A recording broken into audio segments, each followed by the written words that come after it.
The morning of April 9, 1940, dawned like any other in Denmark.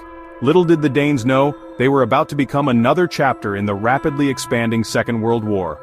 Operation Vesterubung Syd, the German codename for the invasion of Denmark, was about to begin. German forces under orders from Adolf Hitler were poised to strike, their objective to occupy Denmark swiftly and decisively. The invasion was part of a larger German plan. Hitler's ultimate goal was the capture of Norway. Denmark unfortunately held a crucial strategic position in this larger scheme. Why Denmark? The answer lay in Norway's geographic location and its resources. Germany depended on iron ore imports from neutral Sweden to fuel its war machine. Much of this ore traveled through the Norwegian port of Narvik. Controlling Norway, therefore, was vital for Germany. Denmark, situated directly south of Norway, provided the perfect staging ground for an invasion. German control of Danish airfields and ports would significantly aid their operations in Norway. Furthermore, Denmark's flat terrain offered little natural defense against the highly mechanized German army. The German invasion began at dawn. Paratroopers descended upon key locations, securing airfields with lightning speed. Simultaneously, German warships steamed into Danish harbors, landing troops in major cities. Copenhagen, the Danish capital, was a primary target. The city, caught off guard, offered minimal resistance. The Danish government, facing overwhelming military force, was in a precarious position. The invasion, while swift, was not entirely unexpected. Admiral Wilhelm Canaris, head of the German Abwehr, had secretly warned the Danes of the impending attack. Canaris, morally opposed to the invasion, hoped his warning would allow Denmark to prepare. However, the Danish government, caught between the conflicting reports of an imminent invasion and reassurances from Berlin, ultimately chose to believe the latter. This miscalculation proved costly. Canaris's warning, shrouded in secrecy and doubt, failed to galvanize the Danish government into action. Section 5. The Price of Resistance, a short but costly defense. Despite the overwhelming odds, elements of the Danish military resisted valiantly. Small pockets of soldiers and volunteers fought bravely, but their efforts proved futile against the superior German firepower and numbers. The Danish navy, though vastly outmatched, engaged the enemy in a desperate attempt to defend their coastline. Their courage, however, could not alter the inevitable outcome. The Danish government, recognizing the futility of further bloodshed, ordered a ceasefire within hours of the invasion's commencement. Section 6. Occupation and collaboration, a complex relationship. With Denmark under their control, the Germans wasted no time in establishing an occupation government. They quickly moved into key government buildings, setting up their offices and asserting their authority over the Danish administration. The speed and efficiency of this takeover were indicative of the Germans' broader strategy in occupied Europe. Unlike other occupied nations, Denmark was initially spared the full brunt of Nazi brutality. The streets of Danish cities, though marked by the presence of German flags and soldiers, did not witness the same level of violence and repression seen elsewhere. Daily life continued, albeit under the watchful eyes of the occupiers. The Germans, recognizing Denmark's strategic importance and its largely homogeneous population, opted for a policy of soft occupation. This meant that while German soldiers patrolled the streets and markets, their presence was more administrative than oppressive. The aim was to maintain order without provoking widespread resistance. This policy aimed to minimize resistance and ensure Danish cooperation in the war effort. Danish factories were repurposed to support the German military, and civilians were encouraged to cooperate with the occupiers. The collaboration extended to various sectors, including industry, agriculture, and even cultural exchanges. The Danish government, faced with the stark reality of defeat, chose a path of collaboration, hoping to preserve some semblance of autonomy and protect their citizens from the worst excesses of Nazi rule. This collaboration was not without its controversies, as it involved difficult compromises and moral dilemmas. Danish officials signed agreements with German authorities, navigating a complex relationship that sought to balance national interests with the demands of the occupiers. The hope was that by cooperating, Denmark could avoid the harsher treatments meted out to other occupied nations and maintain a degree of internal stability.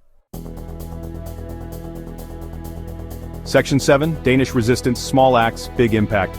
Despite the occupation and the government's policy of collaboration, resistance to Nazi rule simmered beneath the surface. Ordinary Danes, fueled by a desire to reclaim their freedom, engaged in acts of defiance, both big and small. Underground newspapers disseminated information challenging the Nazi propaganda machine. Sabotage operations targeted German infrastructure and supply lines. The Danish Resistance, though often operating in the shadows, played a crucial role in undermining the Nazi war effort. Their actions, fueled by courage and patriotism, served as a beacon of hope during a dark chapter in Danish history. Section 8. Legacy of the invasion shaping Denmark's identity. The German invasion of Denmark, though brief, left an indelible mark on the nation's psyche. On April 9, 1940, German forces crossed the border and within hours Denmark was occupied. The swift and overwhelming nature of the invasion shocked the Danish people and government alike. The swift defeat exposed the limitations of Danish neutrality and the vulnerability of small nations in the face of aggression. Denmark had hoped to avoid the conflict that was engulfing Europe, but the reality of war shattered this illusion. The government's decision to surrender without significant resistance was a pragmatic one, aimed at preserving lives and infrastructure. However, the occupation also witnessed the resilience of the Danish spirit. Despite the initial shock and the oppressive conditions, many Danes refused to accept the occupation passively. Underground resistance groups began to form, engaging in acts of sabotage, disseminating underground newspapers, and aiding the Allies. The resistance movement, though small, embodied the values of freedom and democracy that the Nazis sought to extinguish.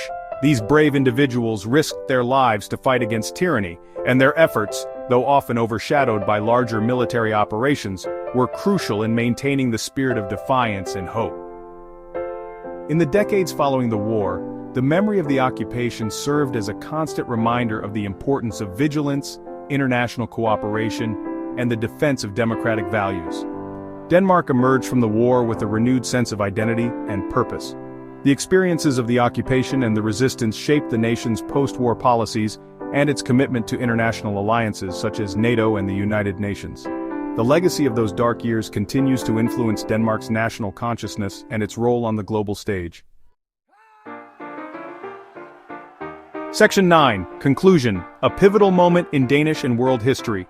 The German invasion of Denmark on April 9, 1940, marked a pivotal moment in both Danish and world history. This event was not just a mere military maneuver, but a significant turning point that would shape the course of the war and the future of Europe.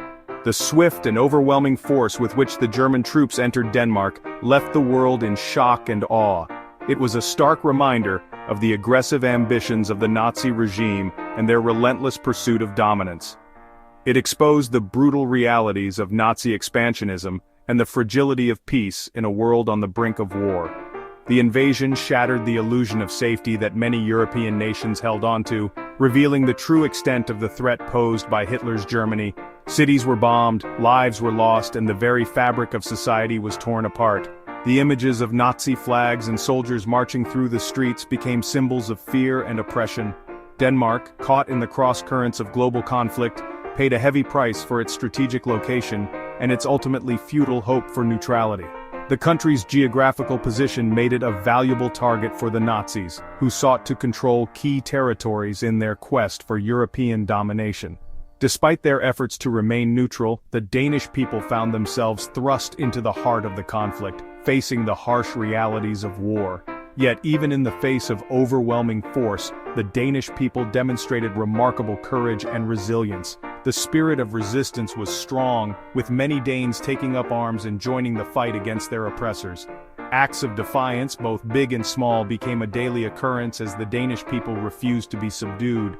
They helped each other, supported the resistance fighters, and kept the flame of hope alive, even in the darkest of times.